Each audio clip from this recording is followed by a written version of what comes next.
group, right? There you go. All right, well, welcome to 2015. This is my favorite day of the year. As I was just sharing with Bernie, he was asking why I was so happy, because it's my favorite day of the year. We get to kick off the new year. It's a relaxed environment. This meeting has a great feel all the time. I'm excited about the next couple days and spending it with you guys. You notice we do have assigned tables today, and that's an effort to really learn from each other, share best practices, maybe get to know some people you don't necessarily see every day or interact with every day. So you have assigned seats today, and we're going to shuffle the deck tomorrow as well, so you get to spend a little bit more time with other people as well. I see some of you looking through the packets, and that's good. In there, there's a couple things I want to point out. Of course, our agenda.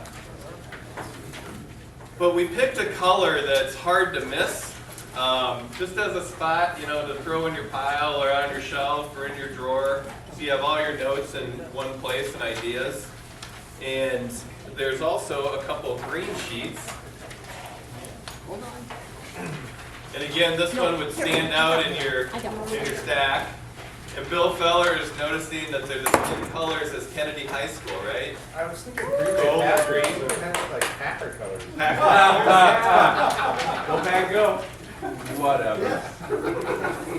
So we did something very similar this summer, both of those things, both having the table discussions, and that went over really well, and I think the feedback was we didn't have quite enough time, the discussions were going so well, so that's one of the reasons we're doing that again. The other thing was I had handed out a sheet with an opportunity, if you think of a client during one of the discussions, that might be something good to talk to them about.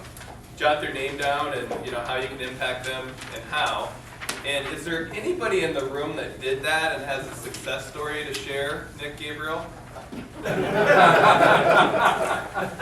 wrote down a bunch of names at the summer conference, and there were a couple of pretty decent sized cases that came from them, just from ideas that all of the senior people shared about how they handle their business and different talk tracks and things. So, Put them on the case. yep, for 0%. Yep. Yeah, so it works. I think on the other side, I put something related to just an idea that you might get from that. Also, being that you had to travel through the snow, thought it'd be nice to give you a scarf. It's going to be real cold tonight, so everybody that is here, feel free. The scarf on your chair is yours to take. Enjoy. And then also on your table is the calendar events for this year. And as you can see, there's a couple to be determined. That'll be the first topic of discussion for the new board of directors. Wanted to take a quick opportunity to thank Becky Helly. Where are you, Becky? Hi. As always.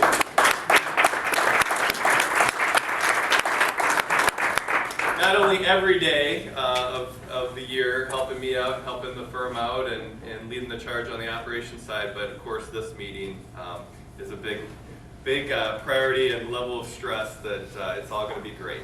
It's all come together, so thank you. Also wanted to thank Lisa for the work that she put together for doing that. And Brenda Powell, stand up, because not everybody knows you yet. Also some new faces since our last meeting. I'd like to have Jake Brunching stand up from our Mesa City office. Bushra Fazal, Mason City. Jeff Hougsey, Cedar Rapids Strategic Planning. All right, and maybe people don't realize this actually happens in our business too. With the NFL, there's free agencies and contracts and things like that. So we went ahead and made a strategic move, and Eric Feller was up for his contract in free agency. So we nabbed him, and Eric Feller, son of Bill Feller, is joining our firm as well. So I believe moving April 1st. Yes. Right? Yep. Back to Iowa, so back home. And that's anytime we can do something where there's bringing our kids into the business is, I'm sure, a great source of pride for Bill and exciting that. Good looking dude, too.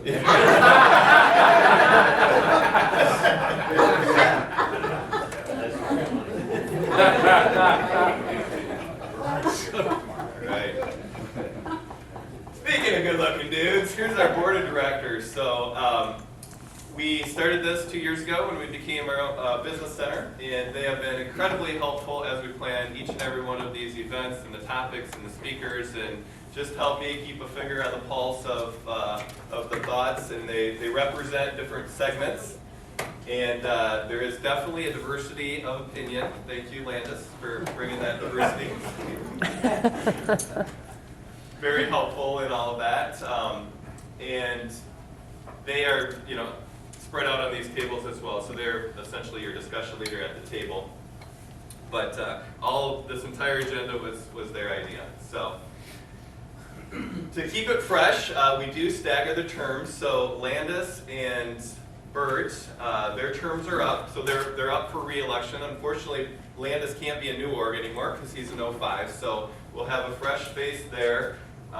So he could be re-elected to at-large or Bert or anybody else in this room. So tomorrow morning, we're going to hand out ballots. So you have an opportunity to vote for a new org representative and an at-large representative. If you're not going to be, I know some of you can't be here tomorrow morning, just grab a ballot from Brenda before you leave and turn that into her. So if anybody wants to campaign tonight, go for it. We'll vote tomorrow morning. So, top 10s.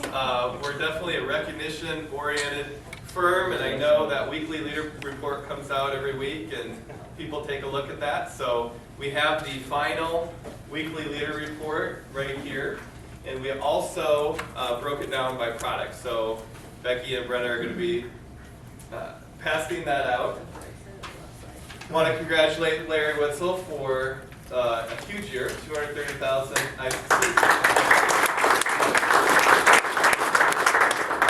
So, and the rest of the crew, great job, great year. Ryan, I think that was a redistribution up there of that. Witzel ought to be, share some of that. Very senseless thing to say. I thought you were a Republican. Redistribution of wealth. I had to do that. Yeah. All right. So after passing that around, I believe Mike Walsh was our disability income leader. Congratulations, Mike. And Doug Hobble was our annuity leader. And Larry Witzel in the other two categories. Congratulations. All right. So a little bit more about Larry Witzel. He and his firm manage an awful lot of money, both corporate and personal money. But what you may not realize is he is a big hitter as it relates to life insurance. So come on up here, Larry. I do have a prize for you. It is a Louisville Slugger. And I guess I'll leave it wrapped up. But it says 2014 Life Big Hitter, Larry Witzel, Eastern Iowa Business Center Principal Financial Group. So cool. Congratulations.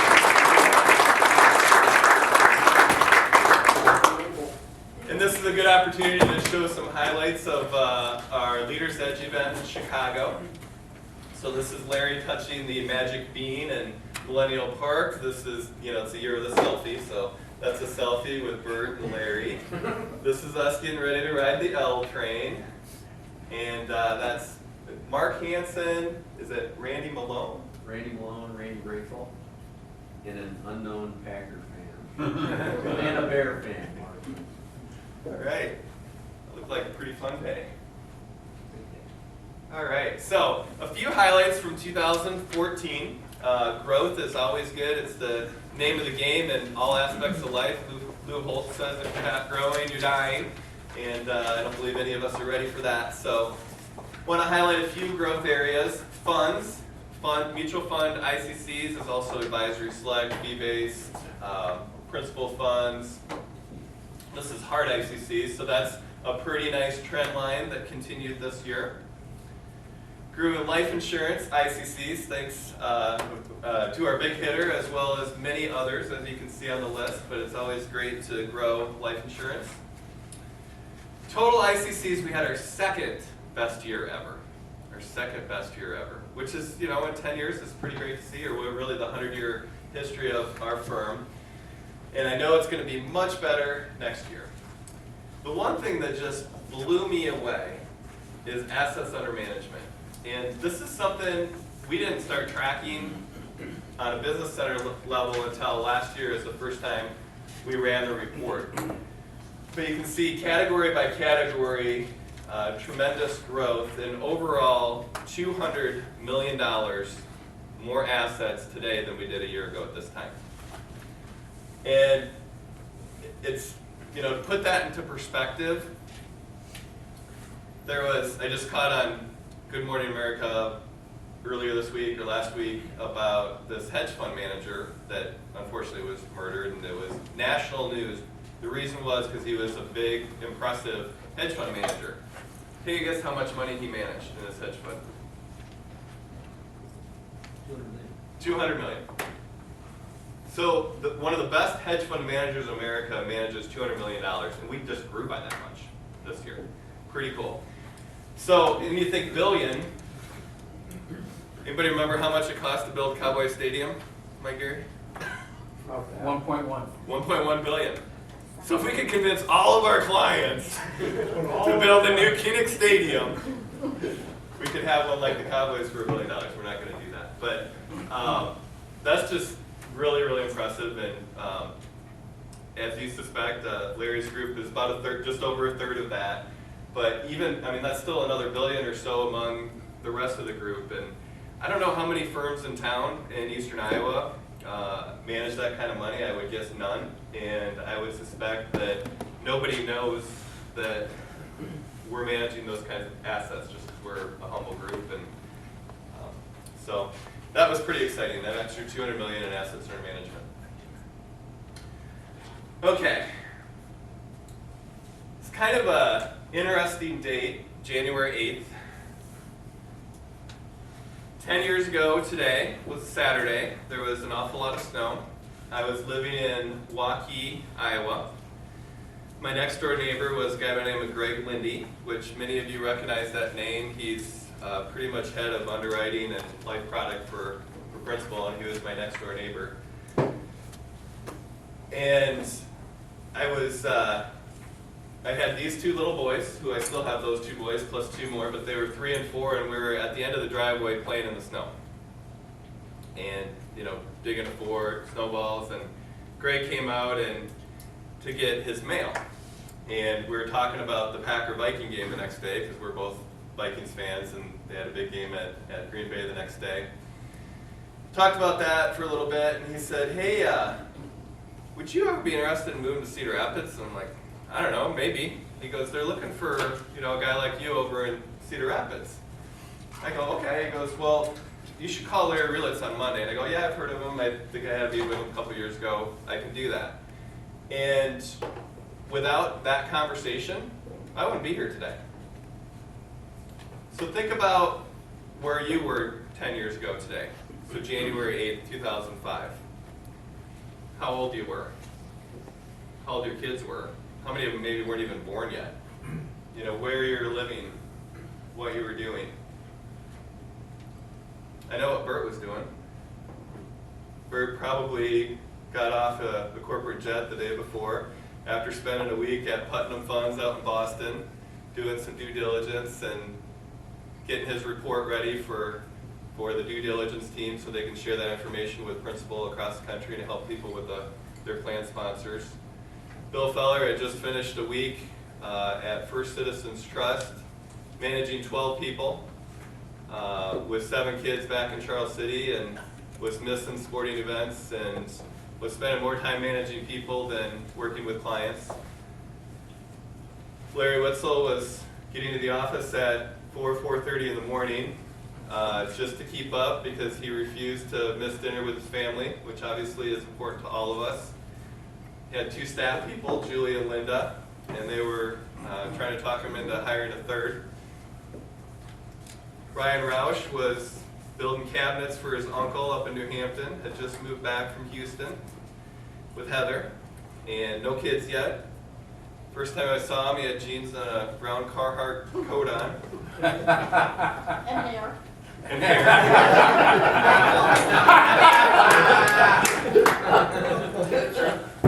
Yeah. It's not a lot. So we all have a story of where we were 10 years ago today. And, you know, a couple highlights of what we're going on in the world. This was our idea of the best possible smartphone you could have, because it had email and calendar on there, and you can make a phone call. And that was actually exactly the phone I had. The Republicans just swept the country a little earlier, a few months earlier. George Bush was reelected, or elected the first time, whatever, 2000, reelected, I think. And Mark Zuckerberg was still in college, and this Facebook thing was just starting to take off. And by the way, the next day, Dante Culpepper threw 4 touchdowns, Brett Favre threw 4 interceptions, and the Vikings won 31-17 in that game. So then the Vikings went and got Brett Favre right after that. Right, that's smart. Right after we traded Herschel Walker. So, catch up here. So think about, you know, we all have a Greg Lindy, and like I said, if it wasn't for Greg Lindy, I wouldn't be here. So that Monday, I did call Larry Realitz, and I said, hey, you know, some things have changed here in New England. I'm looking at other companies. Is there a reason we should talk before, you know, I make any decisions? He's like, yeah, that's probably a good idea. So, okay, we'll have Rotary Thursday downtown. I'll come down and meet you half hour or an hour before that, and we can talk. So I went down there about 10:30. He already had this printed out and prepared. And about 5 hours later, we had worked through this. The next week, I had a meeting at the home office, and I met with Dick Coleman, for those of you that remember him. And he busted my chops for 45 minutes about hiring college kids right out of college, and he didn't think that was a good idea. But anyway, had a great day of interviews, and had lunch with Nick Cecere and Lee Bismeyer on the top of the principal building. And I liked everything that I was hearing, and but I still had a few questions. I can tell you the tipping point was Nick said to me, if I ever leave corporate, there's 2 places I'd go. I'd go to either South Dakota or Cedar Rapids, Iowa. He said there's lunchbox mentality, no prima donnas, nobody's getting dropped off in a limo, great people over there, great character, and a great part of Iowa. So thank you, Nick, for endorsing that move. And I called my wife after that. For some reason, I hadn't told her much about this until and she was working at the White's company as a corporate accountant. And you know, that's another part of the story too, is she was working full time and I was working full time, and how the world can change in an instant on that. But I called her, and she had me on speakerphone. I mean, she couldn't even pick up the receiver for me. But I said, "How do you feel about moving to Cedar Rapids?" She goes, "Sure." I go, "All right, thanks." She didn't know it was serious. I think 3 weeks later, I was being introduced, and many of you were at that meeting, and I actually showed that picture at the meeting. So, thank you for the last 10 years. It's been incredible. So excited about what we've done already, and I'll just show you what that looked like. So in 2004, this is what it looked like, and there was 12 advisors assigned to our unit, which was just Cedar Rapids, and of those 12, 8 of them were $1 Million Roundtables. So I knew we had a fantastic starting point for that. And the other 10, some of them are in the room, Michael and maybe that's Jeff's not here, but others in the group now. So some stats on that. Since then, we've had 5 retire. We had 1 die, Jerry Hollenbeck in Dubuque. 2 left the business. 1 became a manager, Mike. So you can see what's changed in just 10 short years. We look today and see all the stars up there in Northeast Iowa. Now we have 31 advisors, 1.4 billion assets under management. I would guess it was maybe 300 million 10 years ago. Our ICCs have gone from 475,000 to 1.35 million.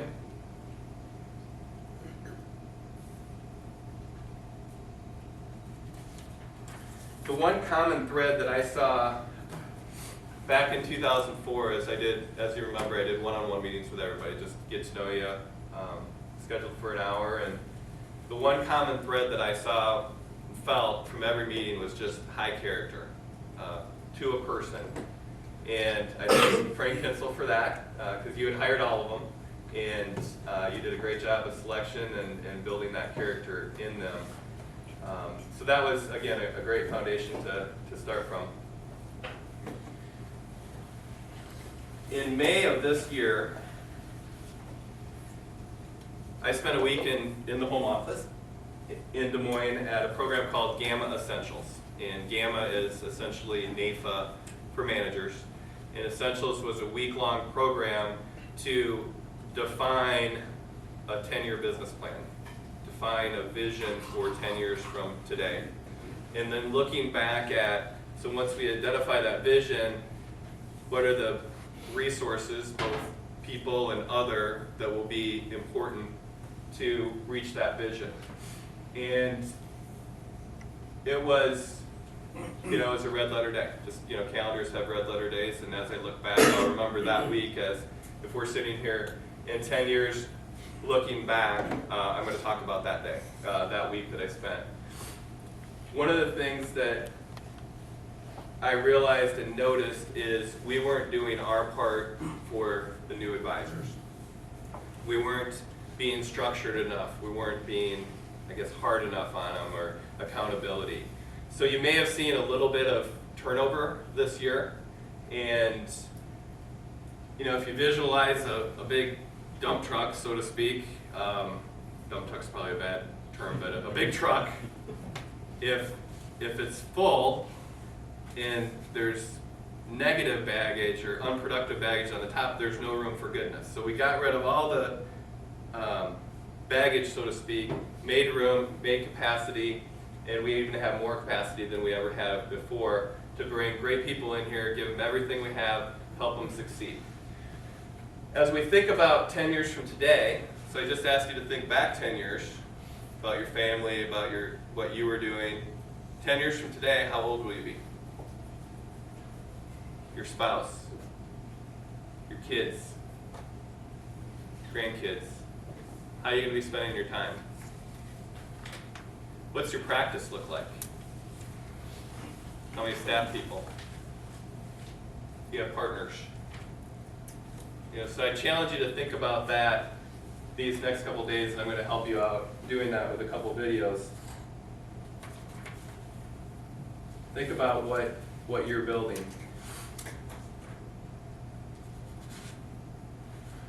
One of the things I focus on is, so 10 years from today, what's your practice going to be worth? Who's going to be trained to take it over? And who's going to be able to afford it? Is there just going to be, if we do nothing, if we don't grow, the 30 of us 10 years from today, there's not enough to go around, and we're going to have a lot of disappointed 55, 60-year-old, 65-year-old advisors with nobody to sell their practice to and nobody to take care of their clients. So we have a crisis, not only in our industry, but in our firm, a succession crisis. For every 8 advisors retiring, there's only 3 trained to take over. And then do they even want to? Because maybe they're building their own practice. So I'm going to show a clip here that talks a little bit about that issue.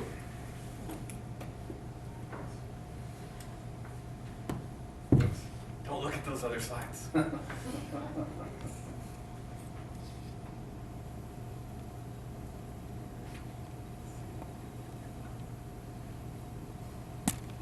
volume. Oh crap, I need to plug this in. Sorry.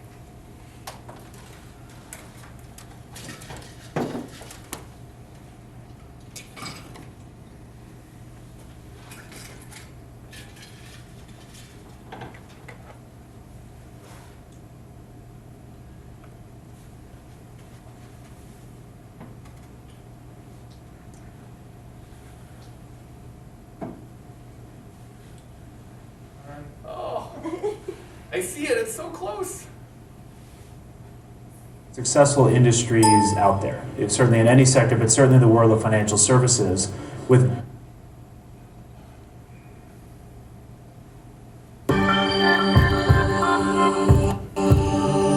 According to Cerulli Associates, the average financial advisor is 55 years old. As advisors continue to age, we wondered if there's a succession planning crisis. We asked that question to several advisors and other industry professionals. So when we think about our industry, we're one of the most successful industries out there. It's certainly in any sector, but certainly the world of financial services with tremendous wind at our back. But at the same time, we as an industry are facing what we like to call a succession crisis. Our CEO, my colleague Rudy Adolph, recently dubbed it the gray tsunami. And the statistics are pretty daunting when you think about it. Across all advisory channels, the independent and the wirehouse, there's something like $2.3 trillion in assets that are currently advised by advisors 60 years and older. When you couple that with the fact that less than 25% of the advisors out there have viable succession plans in place, and even fewer have taken credible steps to enact those plans, it's pretty scary. Overriding trends that we're seeing with financial advisors is that they just really aren't sure what to do. Most realize that they need a succession plan, but they're really not quite sure how to go about it, and that's one group. And another issue that they have is, who's going to take over? Many of us have thought our kids would come into the business and that would make a great succession plan, but we're finding out in a lot of cases, mine included, our kids just aren't as passionate about this business as we are. Advisors should be actively looking for, either within their own firm today, if they have a team of people, who can potentially over the next 3 to 5 years be developed to be someone who could be a potential successor. Are they interested in that, in ownership? Are they have that entrepreneurial spirit? Can they think like an owner? Those are all important qualities to look for. If they don't have anyone today, they need to externally start networking. Sometimes you really need to bring these things to their attention and hammer it in until they realize, wow, I've really got to take action. And whether that's through shocking statistics or, they have a personal event that makes them think about, how much longer they might be working, or if they have to put into action a continuity plan of some sort for an unforeseen event. Those types of things really drive home the need for a successor and a succession plan if you don't have one in place today. But for those who don't have that impetus to help them act, we continue to drive home the point through education, through networking groups and other avenues to help them understand the importance of it, and that they need to start planning today for that future event, whether or not they can see themselves retiring, in the short term. A big step that advisors need to take is ask themselves this basic question, and I included in my white paper, is if you were to die tonight, the people, the processes, what you have in place, and you can't be around to oversee it, would you pick your firm to manage your loved one's wealth, post you, gone? And then I think all of a sudden you can see all the holes of why maybe clients wouldn't stick around, right? Do you really have the infrastructure, the breadth, the depth, the intellectual capacity and knowledge in order to do what you did? And when advisors ask themselves that question, all of a sudden they realize just how vulnerable their business is, their clients are, and thereby the value that their family will not receive.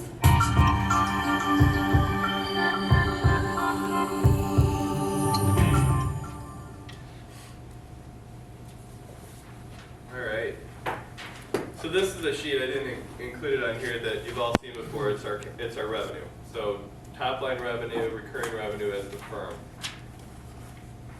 If you think about the value of your practice, a typical starting point formula is 1.1 times first year revenue, 2.1 times recurring revenue. So I applied that just to our averages of our 19 advisors that have been here since 2009. So the average value was $250,000 in 2009, the average practice. In 2013, it was $450,000. So it almost doubled in 5 years. That's rule of 72, 12% growth rate. So 2018, that could be $900,000.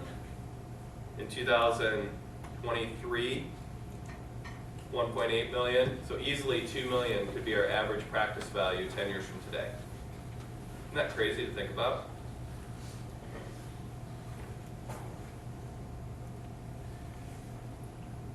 who's going to buy that practice? Who's going to help you focus on your A clients? Bill Feller made a statement yesterday about he's to the point in his practice where he's doing what he wants to do. And this year it's making sure that all his key clients have life insurance. That's going to be his theme for the year. But he knows the recurring revenue is coming in and assets are coming in and it's growing. But the reason he can do that is because he partners with Jenny, he partners now with Eric, and there's 2 staff people that help him out. He's taken on more space in his building. And you all have a story like that, and all have opportunities like that to grow. But in order to do it, Mike and I need to do our job of bringing new people in here. To bring the future Bert McClintock's, Bill Fellers, Ryan Roush's from 10 years ago. People that are sitting in a job that they're capping out at. People that are in a family business and they're not family. Another cool trend we've noticed is we have 4 people that used to work in a 401k service center. Jen Wolf, Jenny Lockley, Jeff Hougsey, and then Bert kind of on the corporate setting. That's been a pretty good formula for success. But I know we've had ChemLawn guys, we've had Dow Chemical salesmen come to our business. So it's the walk of life that they came from could be anything. It's just that desire.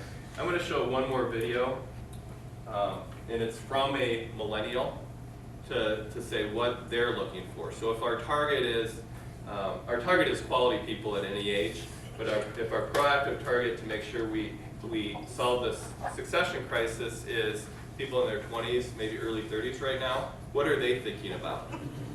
How are they making decisions? So I'm going to show you one more video.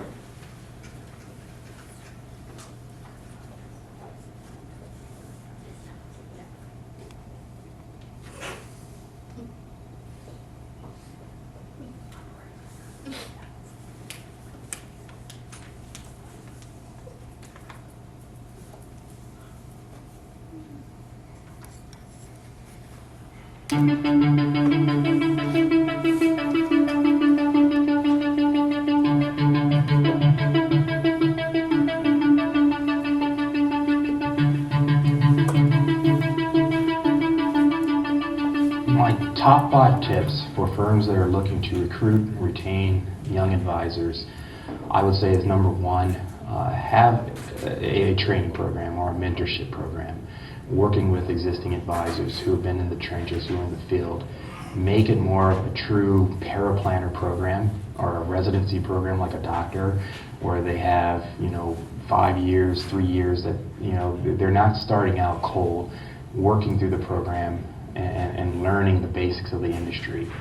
2, have the expectation that you may not find the ultimate rainmaker or the salesperson with this next-gen advisor.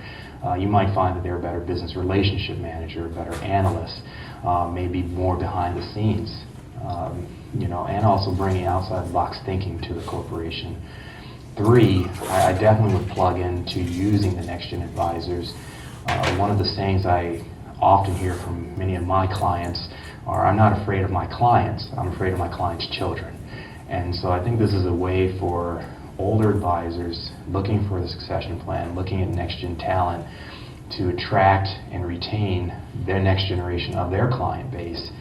And then 4, I would tell you, just through the mediums as we have social media, digital strategy, many of the next-gen advisors, I think I read a Cerulli report that many of next Generation X, Generation Y, millennials find services through the internet. And I think this is a great way for anybody looking to build a practice to go through the internet and build a social media strategy around it.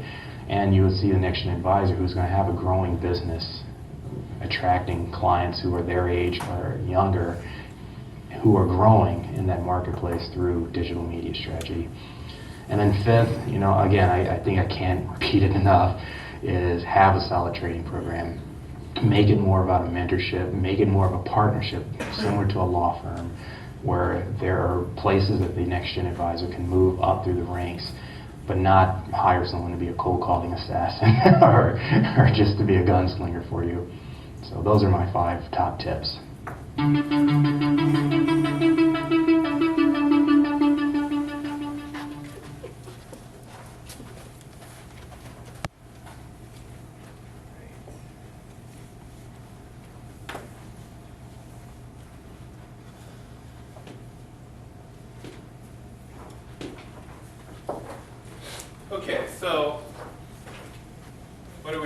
for. We're passing that out right there. Characteristics that are important as we look for that. I believe these are our top 8 things that we look for an advisor. And we would love your help with that. Just as I wouldn't be here if it wasn't for Greg Lindy. Each of you have that same person in your life that got you thinking about this career, that made an introduction to Frank or made an introduction to me. Pat Gable introduced us to Jenny. David Wandrow introduced us to Bill Feller. Pat would argue it was him that did it, but we all have that story of somebody.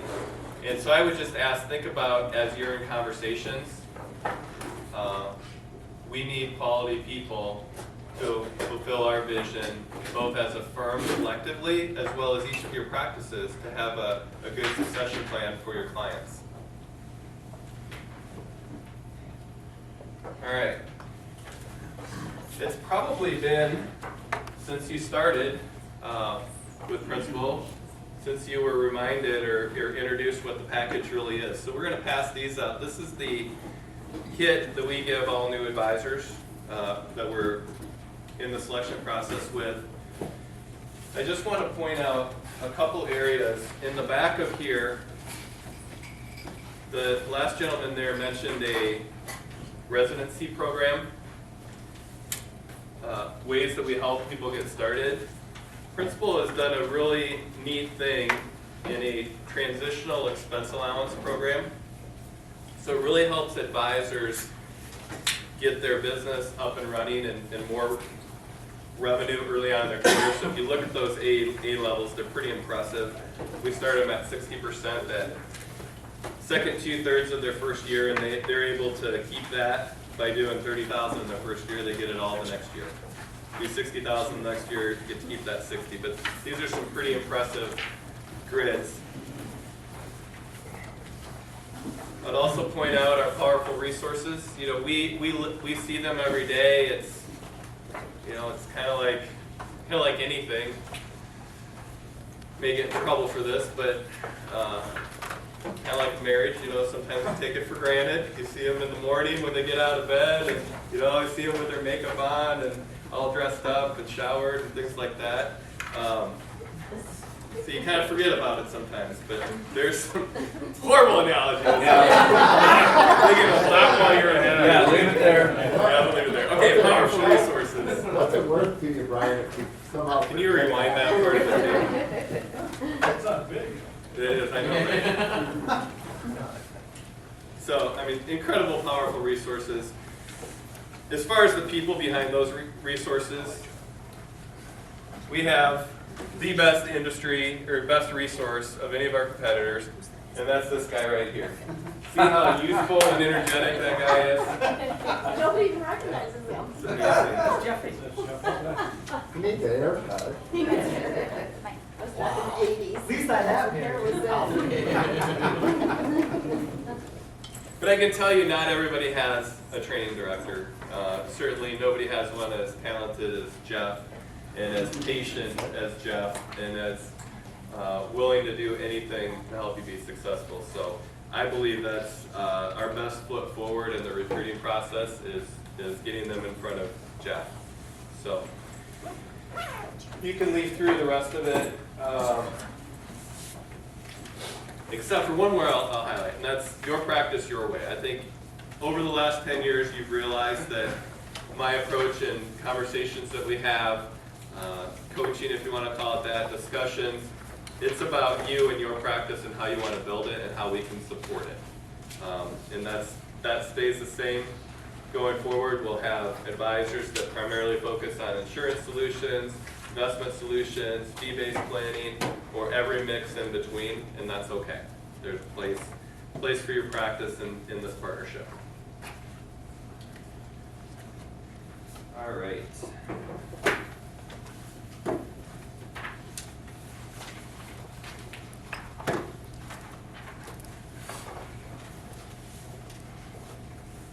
So the three points that I focus on with a candidate is our opportunity to be impactful to generations. We truly change lives every day and the conversations that we have and what we do.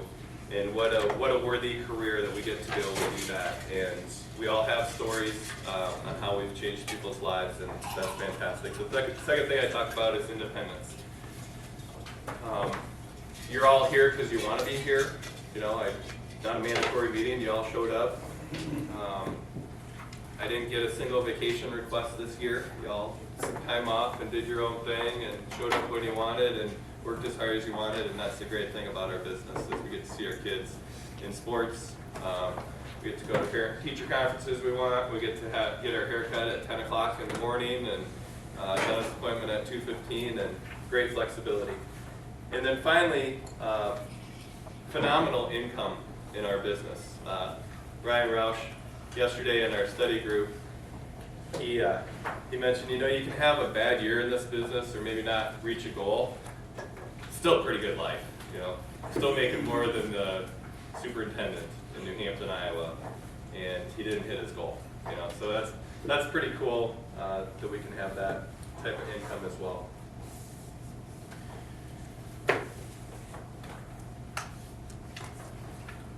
On that impact statement, we have $1.4 billion under management. In that $1.4 billion is somebody's grandma's $150,000 account, and that's all she has. And she's counting on us to make sure that lasts for a lifetime.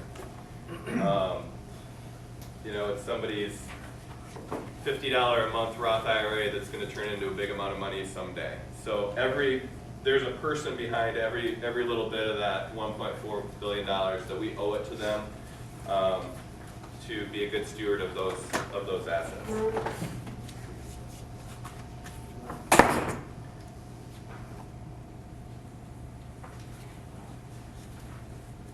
In servicing those, you know, you heard it in the investment news. It came up in our Strategic Financial Solutions meeting this week, and we talked about it yesterday, but meeting the families. You know, the guy said, I'm not afraid of my clients, I'm afraid of their kids. And you think about the amount of money that's going to be changing hands in the next 10 years, trillions of dollars. And so I think it's important for us as advisors to get out there and meet the beneficiaries, meet the kids. Michael Farmer, if you get a chance to ask him about what he's been doing with beneficiaries this year, he had one death claim where he drove to Illinois to meet with each of the 4 beneficiaries and walked away with $320,000 and continued the annuity contract. It's probably close to all the facts. You can get the exact facts from him, but that's how I remember it. So that's 4 new clients that he got just by personally driving over there and seeing the beneficiaries. So pretty cool impact that he made on that. Brian? Yes, sir. I suppose all it does is make me an old guy, but I remember when Principal Financial Group celebrated $1 billion under management. Principal Financial Group celebrated $1 billion under management. What year was that? Do you remember? I don't know. You had to be in the business at the time, Larry. Yeah, Doug? I remember getting a little gold wedge, little gold wedge bar or whatever. It was Principal Mutual Funds going over $1 billion, and I want to say it was mid-90s.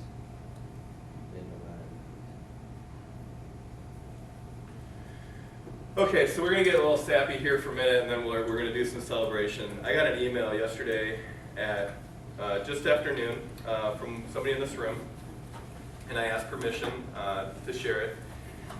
And it reads like this. I know why I do what I do. Why do you ask? Because 2 years ago, I received Principal's best insurance rate, and I woke up today at 32 years of age not knowing if I'll ever be insurable again. Why is it an unsettling feeling? I do have the peace. Why is it not unsettling? Is because I have the peace knowing that my family is taken care of if I become disabled or if it's my time. It doesn't take away the fear of the unknown or the tears that fill my eyes, but it does give me some peace of mind knowing that my family will be okay. Yesterday was a very hard day for me, but a day of answered prayers. I have known for the last couple of years that something isn't right with my health, but doctor after doctor kept telling me how excellent my lab and test results were and how they couldn't find anything wrong with me.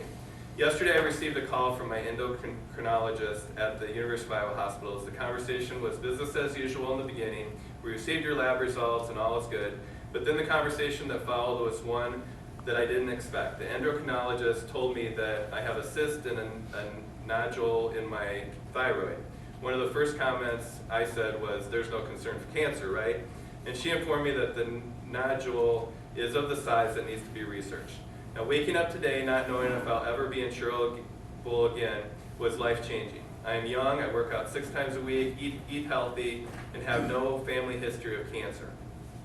While I don't know if I have cancer, I do know that my family will be financially secure regardless of the outcomes of my health. I have peace in knowing that my family's financial security isn't something I will need to worry about. I'm grateful for the opportunity to help others have the same kind of peace at times they never saw coming. That is why I do what I do. Jen Wolf.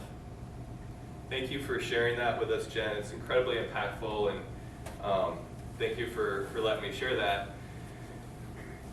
That's why we do what we do. That's why we get through the hard times. That's why clients say no. That's why you guys all know the negative things that we have to go through, but we have clients out there that appreciate us just as much as Jen appreciated what she took care of for her family a couple years ago. So thank you for doing what you do. You don't hear that enough, but it makes a difference for generations. So give yourself a hand.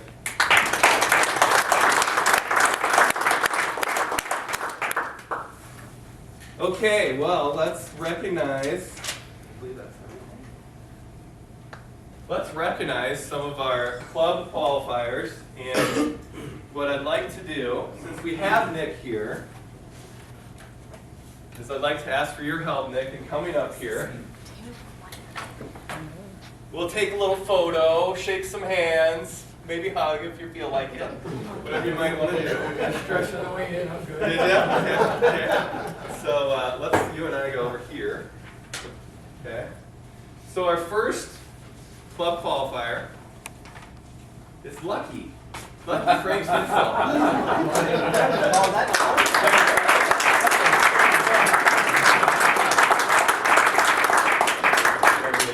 That shake's good for me. Okay. Let's hold this, and then Becky's going to take our picture. Here, we'll put Frank in the middle. Okay, got you. And right there by that door is a really bad place. Okay. That's all right. You wanna go over here? I don't know if there's still. Okay, we'll go over It's all here. right. It's all right. That's over here. Uh-oh, that doesn't work either. It's all right. It'll work. Over here. So that is 22 clubs, and I know it's at least 15 marts as a manager. So our one and only double Hall of Famer in all of Principal Financial Group. Pretty cool.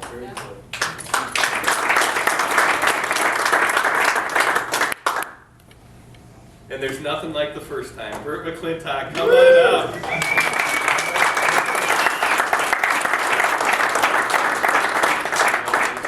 What happened to our awards night? Frank? Frank is not yours.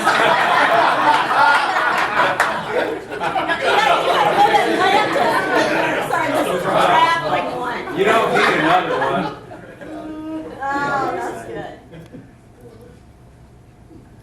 All right. Give it back Good to job, Bert. Bert. That's right. I gotta give that.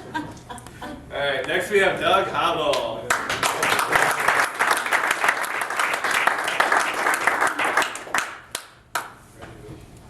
On his way to 20 for Hall of Fame.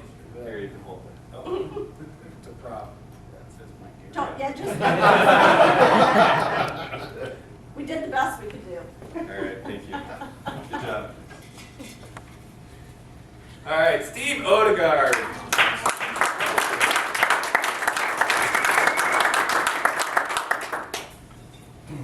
Good job. And you only thought it would be your second club. Yeah. Bald head. Have a schedule. Am I giving you glare? That's what bald head is the glare. So the story behind that is we've been in a study group for 10 years now, and about 7 years ago he started mapping out, you know what, if I keep building this recurring revenue and this fee share, I think I'm going to make club in 2014, 13, whatever it was. And he actually made it in 12, we'll call it, yeah, 12. And I was walking by his office, happened to be his birthday, and he's white as a sheet. And he said, Brian, I made club. I'm like, no, you didn't. Yes, I did. I just got off the phone with Nancy Jones. She was asking what ring size I was or something like that. I go, how'd that happen? And he's like, well, there's all these extra C shares outside. They get credit at the end of the year, and I made it by $318. So we had to make it up last year and recognize him twice and all that. But yeah, so that's the story behind the 1 year early. Matt Driscoll.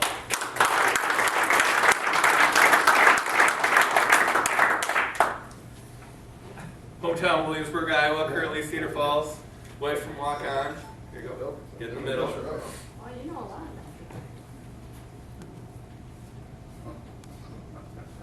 All right, thank you. Well, that's better. Good job. Oh, did I miss it? What happened here? Get back up. Okay. David Trout.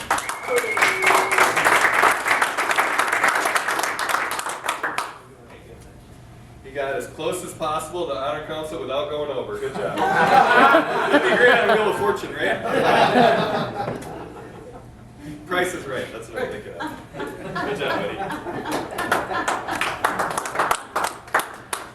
Bill Feller.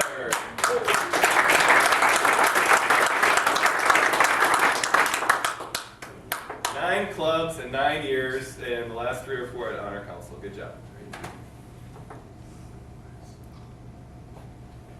All right, all right.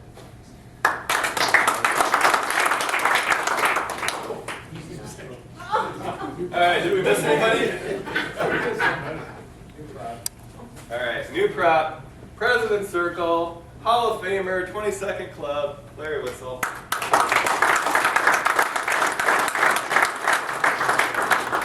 Probably most proud that he gets to bring Bert this year. That's exciting. Good job. Thank you. All right, and then we do have that final recognition report that we're going to hand out now. And I'm going to turn it over to you in a second, Nick, so you can hang out, get ready, loosen up, whatever you need to do. I have my note cards.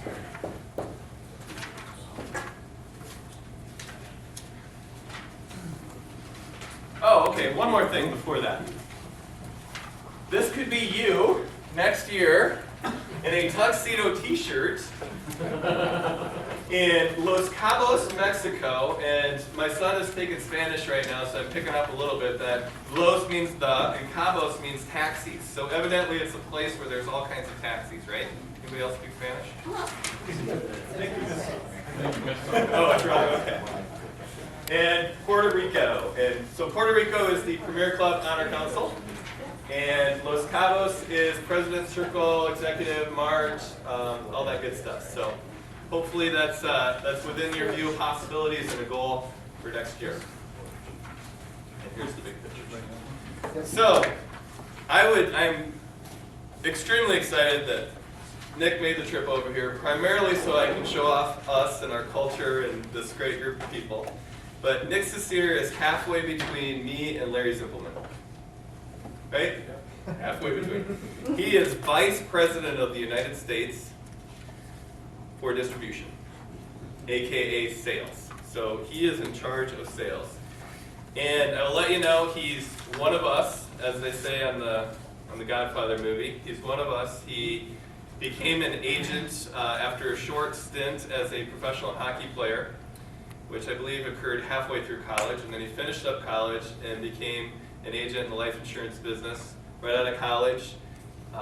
He was a sales manager for a period of time. He was a regional managing director for a period of time, regional vice president, and continues to work his way up the corporate ladder, but never forgets where he came from. He knows what it's like to be an advisor, and that comes through in every conversation I ever have with him. He is like me, he's married to his high school sweetheart, Barb, and he's a boy dad. He's got 2 sons that are tremendous hockey players, one in the Buffalo area and one at Colorado College. over in Colorado Springs. So I was very proud of them, and I always love getting those updates. So Nick, thanks for being here.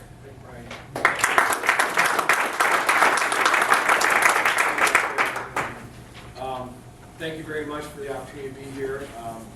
I apologize for the orange sweater. It just was the warmest thing I had in my drawer. I figured if I got stuck in a snowstorm, someone would find me. So, that's the story. We look nice with the red and the orange together. First of all, thank you for having me here, Brian. Thank you for the opportunity to talk today. You know, a lot's been going on at Principal, and you know, when you say where were you 10 years ago, I was 40 years old, had a little bit more hair, was skinnier, but had just taken on this opportunity within Principal for a Principal career. Actually, it was just a year before that. And we're just starting to rebuild the organization and kind of bring it to the next level, right? Because you went through this phase, and then it was 2004, the world was changing, and we had to make some changes, and we got it to 2009 or 2010, and 2009 the financial crisis hit, and all hell broke loose, as all you know, and then now we're at a point in this organization within career distribution that we have a huge opportunity in front of us, and Jim Carbone and his team leading the organization, I've got full faith and confidence in that. But I want to start this out with the opportunity that's out there. Brian, you showed a couple of really opportunistic videos.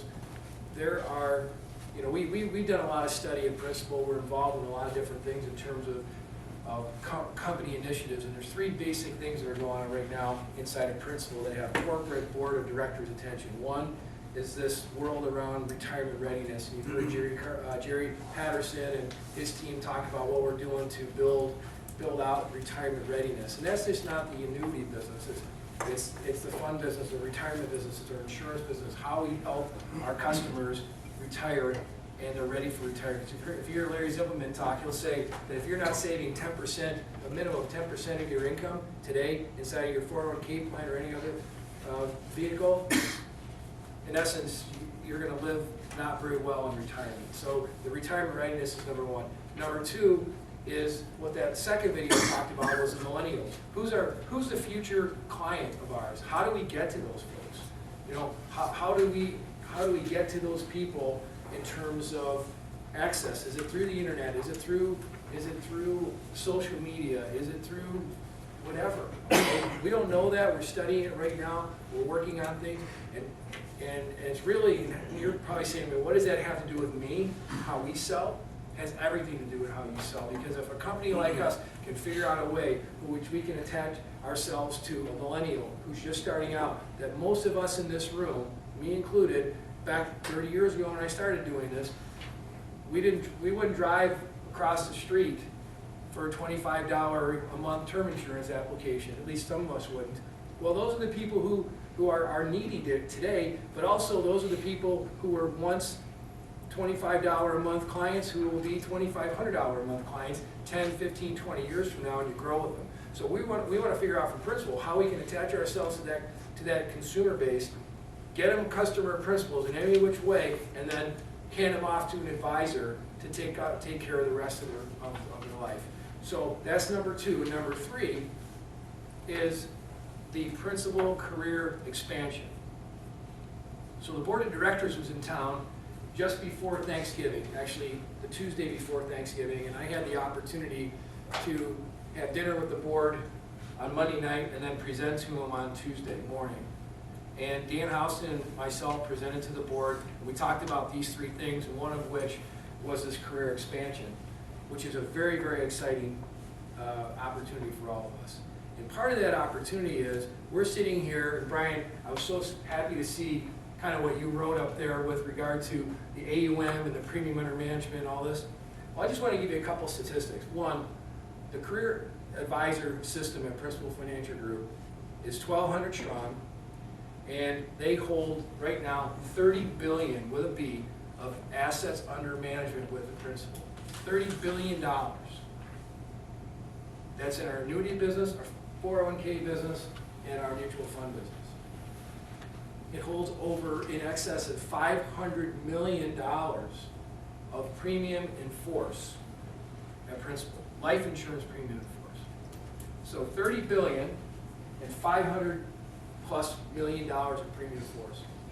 And someone would say to me, hey, you know, does Principal really want this career system? And Frank, you've been around and you've heard that comment a million times. Does Principal really want to be, because all these other companies are getting out of the insurance business, are getting out of the career business. You know, you got John Hancock and Securian and all these companies either renaming themselves and branding themselves, getting out of the business. And they're like, what is it with Principal? You got 1,200 folks. You don't have critical mass. You don't have scale. Well, you know what we have? $30 billion of AUM and 500 million plus of premium under management, premium in force. My notion to Houston and Larry Zimpelman and the board is go find a place where you can, go find an organization where you can place that revenue. If you think about 30 billion of assets of AUM, 500 million of premium in force, it's massive. And that creates so much revenue for the organization. So when someone asks me, well, how important is career to this thing? It's huge. Those are the two numbers that get the attention of the board of directors. Those are the two numbers that get the attention of senior management. And those are the numbers that should get your attention in this room, that it's for real and it's growing and it's a growing enterprise. So fast forward that, I go into the board and I got 15 minutes and I'm going in and asking for $10 million to invest in this organization. So needless to say, if you don't think I'm in sales like you guys, all right, I'm saying an important, and I'm making a presentation to the board of directors who, at the night before, I had to explain to the table I was at what an advisor is and what they do. So I'm thinking, oh my gosh. I get out of the restaurant, I'm driving home, and I call Houston, and I say, hey, we need to do a little bit of more education on this before we get into the thing. He goes, nope, go right after. I got your back. I said, okay, fine. So we make the presentation. I talk about the opportunity that we have inside of Principal Advisor. I talk about the changing landscape of what's going on out there. Who are our competitors in this room? Our Northwestern Mutual, New York Life, and Mass. It's Raymond James, Wells Fargo Advisors, LPL, it's Ameriprise. Those are the folks you're competing with for your customers today. Those are the folks we're competing with to recruit people. So it's a changing landscape. It's an opportunity for us to look at team selling, succession, practice management, all the things that are important to you guys in this room and making an investment in it. The other piece of this thing is that the opportunity is huge in the marketplace. Our studies tell us that there's somewhere between 65 and 75 million people in the United States today who are uninsured or underinsured. There's 5.5 trillion with a T of assets at play in 10 million households that have between 100 and 250,000 of investable assets. 10 million households, 5.5 trillion, and there's 70 million people who don't have insurance or are underinsured. We're never going to do that with 1,200 advisors.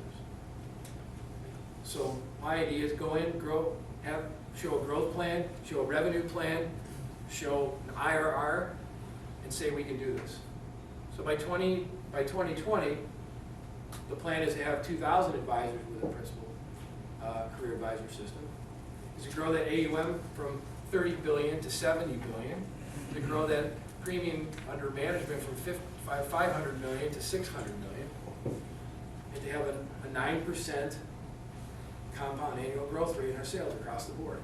Insurance, investments, and looking into how we get into the fee world, how we upgrade our technology, how we upgrade our marketing, how we upgrade the whole system, how to grow it. So it's a great time for us. And also, by the way, we're going to rename it. We're going to rename the system the Principal Advisor Network. So we'll see that coming through sometime very shortly. But there's opportunity galore in this. So all the companies are retreating out of it.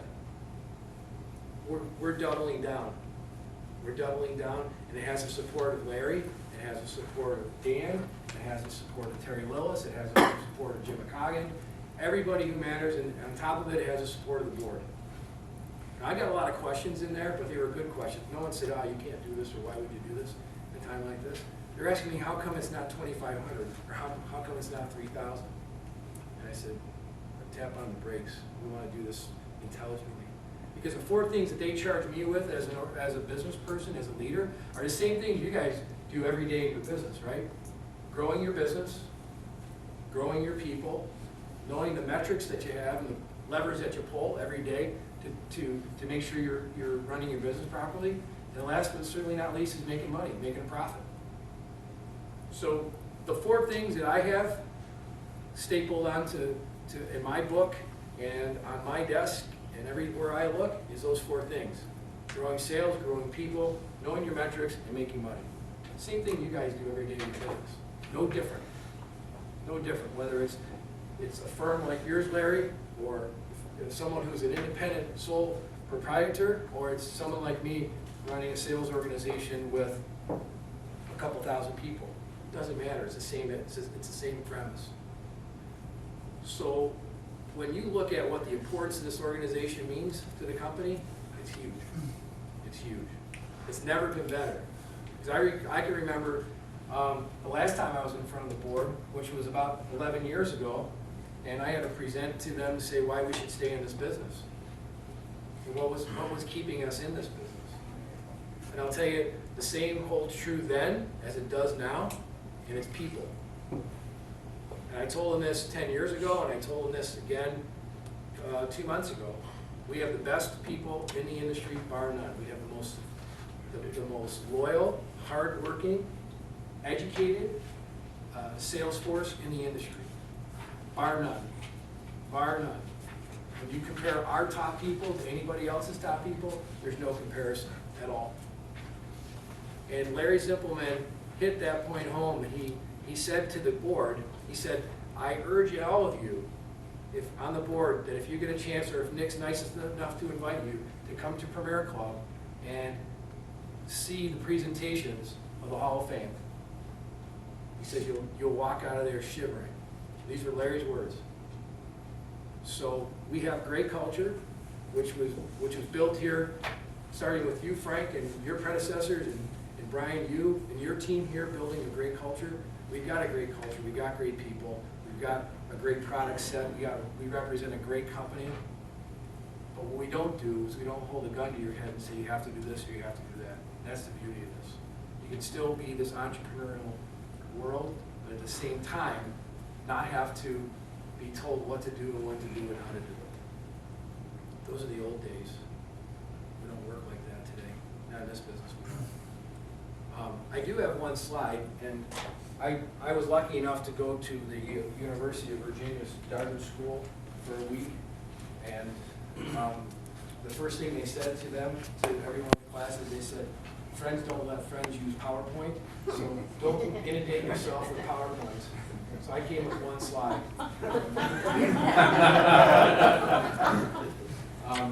Now take a look at this slide. This slide, we use this with the board. I used this with the board in November. Dan and Larry have both used this at Investor Day. If you take a look at this, this is a slide that kind of proved the point of how meaningful career distribution is. And I'll step over here so I can see it. If you look at our all the product lines are listed on the left-hand side. You look at the number 1, 2, or 3 position, and the percentage of the total amount of business that comes through. If you look at non-qualified, this is as of 6/30/14. Because we're in a quiet period, I can't use any other numbers, but 50% of the non-qualified business comes from those 3: Crump, Bramco, which is a BGA, and Principal Career. Number 1 position in the retail life business. Number 2 position in disability income business. We're not listed yet on the group benefits business, but that will change certainly soon. Number 2 in fixed annuities. Number 1 in VA. Number 1 in retail funds. This changes all the time on the new assets because one of those companies can get a big bomber and throw us off. But normally we're right number 1, 2, or 3 there. FSA new sales or new case count, number 1. This is a slide that proves the value of Principal Career Advisor System to the company. My goal, and this is what I've charged Jim with now, is make sure that you stay on this sheet. This is your leverage. So you talk about Greg Lindy. When we're talking about product development, Jim has leverage with Greg Lindy to say, hey, I want this product, I want this project, this, and Greg, he's got Greg by the short hairs because he's the number 1 person. And that number 1 is a big number 1. Career Distribution did $50 million of retail life insurance business this year. Crump did $18 million. So there's a big, wide variety there, okay? Wide disparity. So this is Jim's ability to walk into annuities, funds, life, non-qualifying, DI, and get what we want, and when he wants it. Now, if he falls off of this list, there's a chance that he becomes irrelevant to the organization, or his contribution is not as valuable. And that's a fear that we all live with. But if we stay up on the top of the list, we continue to grow, we continue to get the things that we need to grow our system. And I want to talk about funds for a minute too, because Brian, you mentioned about the $1.4 billion, I think, of total assets. Well, Principal Career Network here, Principal Advisor Network, produced $1.8 billion this year of principal funds with 1,200 advisors. To put that in context, Principal funds sold $1.8 billion inside of Merrill Lynch with 17,500 advisors. Okay? So 1,200 advisors sold $1.8 billion. That's just a principal funds. There's another $400 million that goes outside of principal funds. So if you think about the machine that keeps kicking out the kind of money that's in this organization and the wealth that you guys manage, it's huge. You know, this year, $6 million of non-qualified business, $50 million of retail life insurance, and we put together a team, David Reynolds and 2 other folks across the country. They're going to continue to drive that to $100 million of business. We went out and got 3 of the best professionals out there to help drive our life insurance business. Group benefits, we're putting a full court press on getting our non-medical benefit sales folks to work with you guys to help drive some business there and take care of your customers. Fixed annuities will be fixed annuities depending on the rates. Our VA, as you know, we're in full force with VA. There's a new product coming out that's going to really help, I believe, rejuvenate and grow our sales. 401k business, you know, this organization in particular done a fantastic job there as well. So when you look at the whole picture, and when I'm out there talking to people about Principal, we're the only company out there that has this kind of product line that can execute against every product in multi-channels successfully, both in our Principal Advisor Network, our career system, and the independent world, with very little to no channel conflict. So when anyone asks you, is Principal committed to the career distribution system? I give you permission to use this slide. Number 1, number 2, number 3 in every category with the exception of 1. So I look at this organization as a crown jewel of Principal. And it's the only organization that sells all the products and services of this company. We reach all tentacles of what the company we manufacture. It's very well thought of. And by the way, we did get the thumbs up for the $10 million to invest in the organization, and we've hired a consultant to come in to help Jim and his team and myself work through. Actually, it's Jim, myself, and Mike Beer to work through how we become the next generation of our broker-dealer, what our next generation of advisors look like, what our next generation of sales look like. So we're investing that money. We're going out and getting outside expertise before we start making these steps to 2020 and then beyond. Because the real growth is going to happen once we get to 2020. 2020 and 2025 is really where there's going to be a hockey stick effect of growth, because we'll have all those things in place. And we're not going to try to turn the thing upside down and go crazy like the other firms, because we've learned a lot from what these other companies have done and how they tried to change. And what they've done is they've gone in, they've either tried to change it by changing all the rules midstream and screwing up all their advisors, and that's why MetLife and Pru and John Hancock are in essence out of business, so to speak, in the advisory world. We look at what Securian has done, and they've tried to turn their folks into investment advisors versus financial advisors, and that hasn't worked out very well. So we're not trying to really copy anybody. We're trying to learn from what's out there, and we're learning what happened with like what Ameriprise has done and how they've grown their system. They've done it the right way. Now, we don't want to be them, but we've taken some things that they've done well, learned from those who haven't done well, and put that together and build our own plan moving forward. But you won't see a whole lot of change in what you guys are doing. We're going to invest in the back room, invest in the broker dealer, invest in the things that make sense for you guys to grow your business with us, with Principal. So we're really excited about the future. It's going to be great. I am so excited about it, and certainly I know the board is. The hard part is now having to go back to them once every quarter and give them my progress report.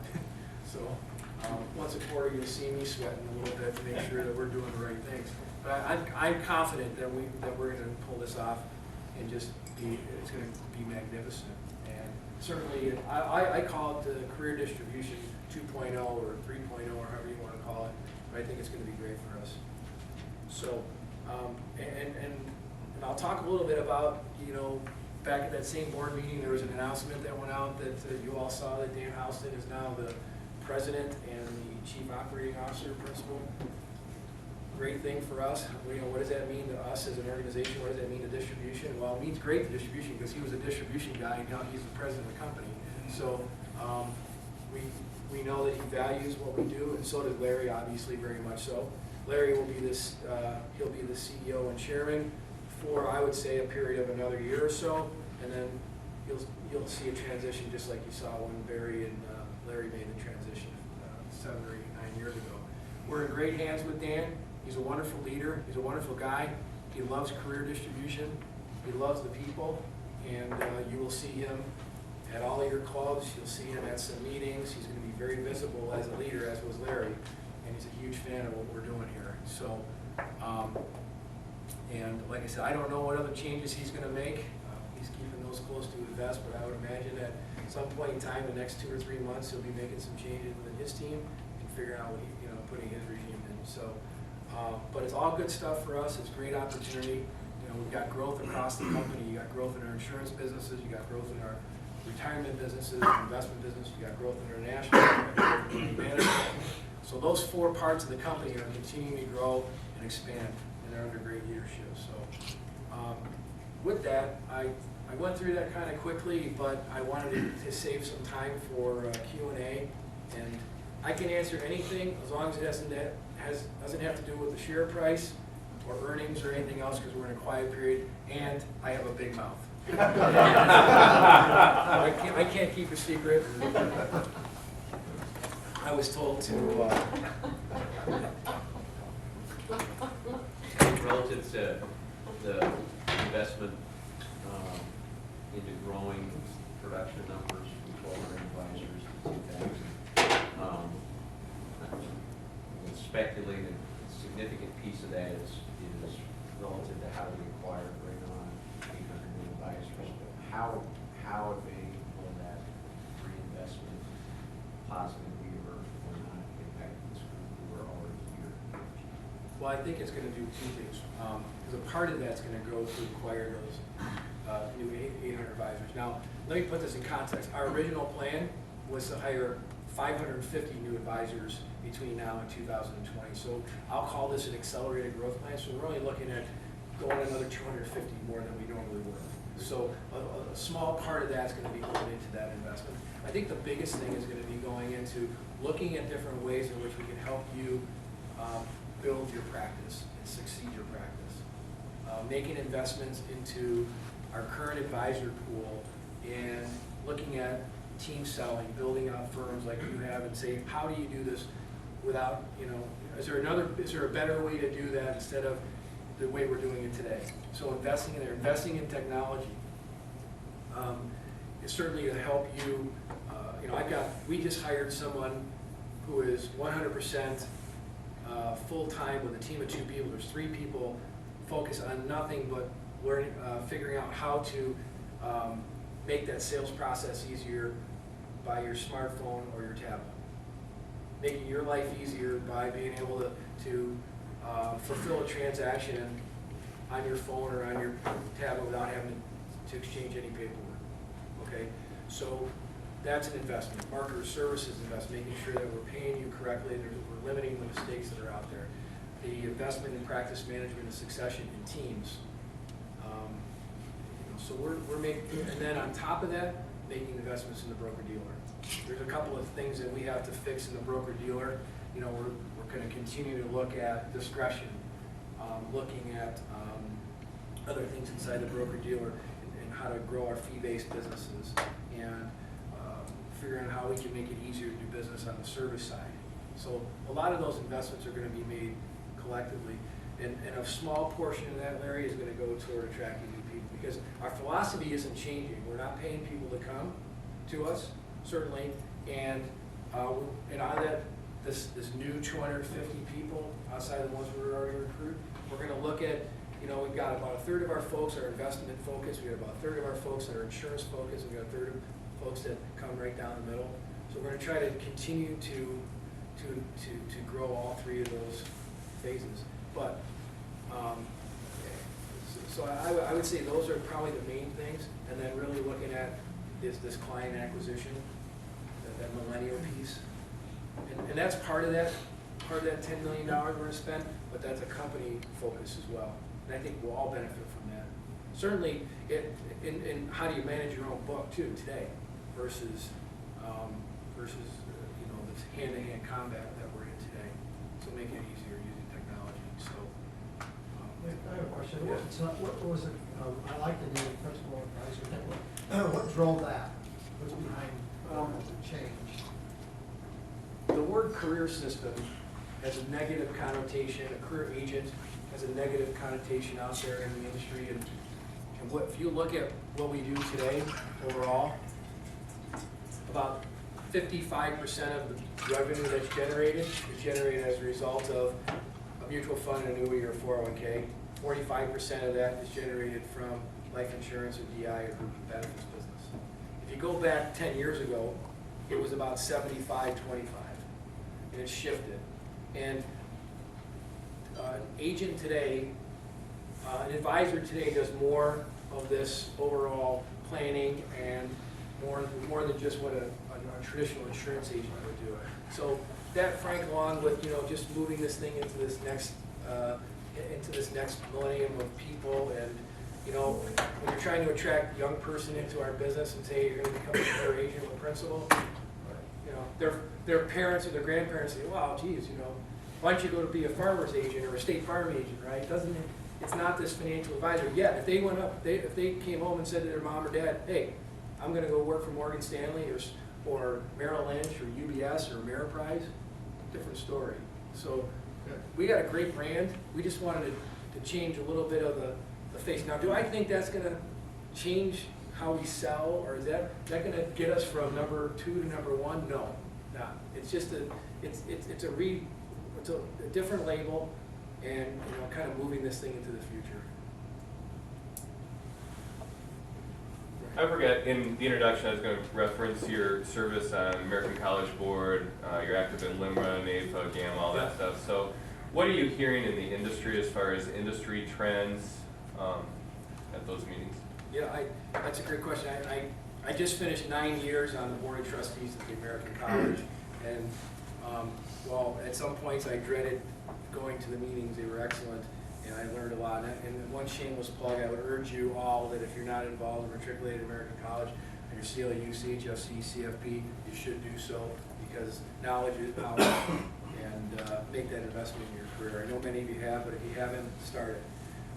Brian, I hear a lot of different things. Most of the stuff we hear about the industry comes from LIMRA or from GAMA or from AELU, which we're involved in.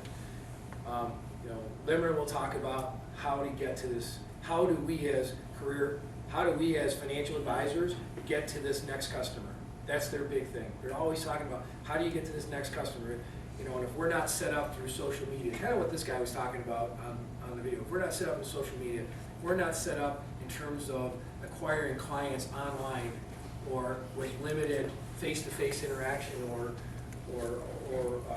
through chats or something, then we're going to fail. So that's number one. Number two, AALU will say, you know, we've got regulatory and compliance and governmental issues that can take us out of business, particularly around the inside buildup of life insurance, particularly around the Fiduciary Standard of Care Act, and around some 401k legislation. So those are three things that are happening out there in the industry that we've got to stay on. And again, Principal Financial Group, we're the largest single life insurance company sponsor at AALU in the Issues and Alliance Committee, which we invest $350,000 of our money to AALU to help, and it's guys like myself and Jim Carbone and Greg Lindy and Warren May. And we spend 4 times a year on Capitol Hill visiting our congressmen and senators from here in Iowa. Ray Benning, as you all know, Ray sits on the board of directors with AALU this year, and he's at a 3-year stint. We have a couple other folks who are ambassadors, so we spend a lot of time. I particularly spend an hour a month in Washington, or a day a month rather, in Washington, sitting down with the folks at AALU and visiting.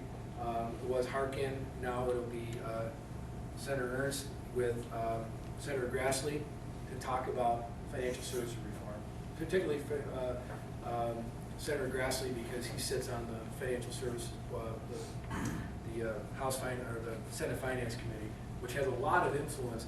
And you know, look, I'm not a big politician. I've never been into politics, but it is so important for you to understand that these things are really at risk, and particularly around the Fiduciary Standard of Care Act as well as the inside buildup. Because there's 3 things they always talk about: inside buildup life insurance, mortgage deduction, and charitable deduction. Okay? Of those 3, which has the least pain to a congressperson or a senator? Inside buildup life insurance. No one wants to be the congressperson or the senator who takes away someone's mortgage deduction, and no one wants to be that person to take away their charitable deduction. So, but we got to be very careful, and that's why we lobby so hard. And Larry's there, and Greg Burrows is there talking about 401k, and Leanna Striegel and myself are always there talking about, you know, making sure these guys understand this is forefront. And we use the leverage of Principal Financial Group employing, you know, more than 7,000 people in the state of Iowa, to say, do you want to have 7,000 people knocking on your door, Senator Grassley, and now Senator Ernst? Because that's how strong we feel about that. So those are just 2 areas that I see that are out there today. And then the third is really the upheaval that's going on in the industry. You've got John Hancock out of the career agency system completely. You've got others that are rebranding. You got new entrants into the business. You got wirehouses and independent broker-dealers and financial planning firms all going along in the insurance business to try to drive revenue. Banks, you know, and on my other part of my job, I deal with that. And inside of Morgan Stanley and Bank of America and UBS and Wells Fargo Advisors are all trying to drive revenue through their systems by selling insurance. The key is no one knows how to do it. So there's no risk in this room of having someone, losing one of your clients to a wirehouse, because those folks don't know how to do it. No matter how hard we try to get our product through there, they have no idea what they're doing. So, but they are going long on that stuff. If you look at Merrill Lynch, they're doing this goals-based wealth management, which means they want to turn their stockbrokers into financial planners. Well, not going to happen. Not going to happen at all. Most of their folks, if you read investment news, are leaving, and they're joining these smaller firms for money. They're taking their blocks of business and they're going and joining these other companies for upfront fee or bonuses. So, you know, we feel really good where we are. You know, at Principal, we believe we got a great brand name, great product set, the best advisors in the business, and we just need to continue to up our game, and that's why we asked for this investment, because we don't want to be complacent and rest on our laurels, because we'll get our butts handed to us. Because the basic premise of this, and I remember this the first day I walked in, I was 22 years old, and I walked into the John Hancock office in Utica, New York, which is my hometown, and the general agent sat me down. He was a little short Italian guy named Frank Piolicelli, and he ran the place like Hitler, scared to death of him. A little short guy, and he sat across, I sat at his desk, or across from his desk, and he looked down at me, and he took his glasses down, and he says, "I'm going to tell you something right now." I said, "What's that?" I was scared to heck. He says, "If you come into this business with the idea of making money first and helping people second, you'll die. But if you come into this business with the idea of helping people first, you'll make more money than you can count." He goes, "I'll get out of here." I walked away that was 28 years ago, and then consequently every Friday he'd make me come into his office and show me his paycheck.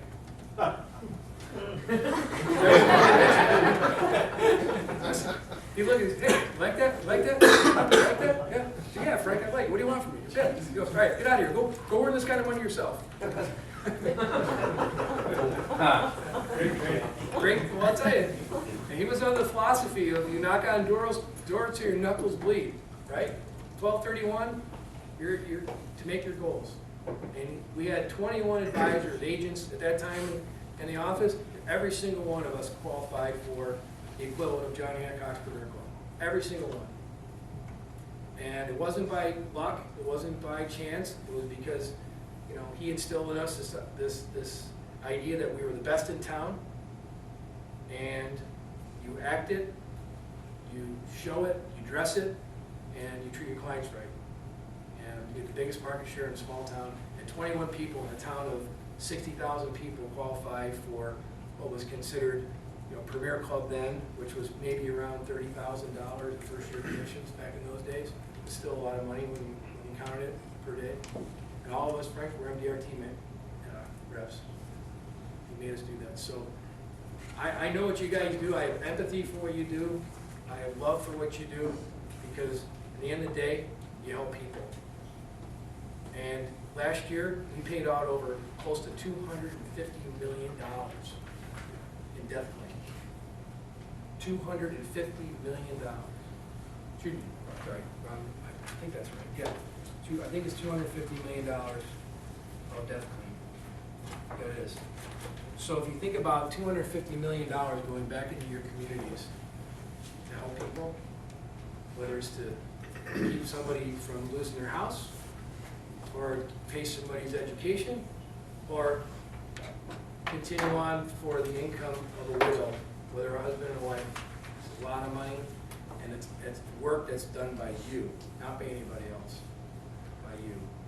So I applaud that effort. I applaud that, because that's what this business is about, the nobility of the profession, making sure you're taking care of people first.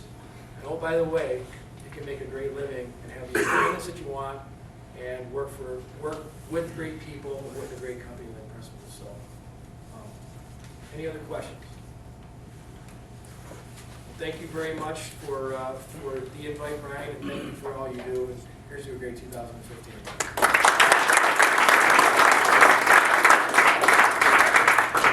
Thank you, Nick. So, Nick was on the East Coast yesterday, and he heads to India tomorrow, so he's not going to stick around too long, but you might be able to grab him for a quick question before he heads out. At this point, we're going to take a quick break, and then back at your tables and start your discussion. I have some questions.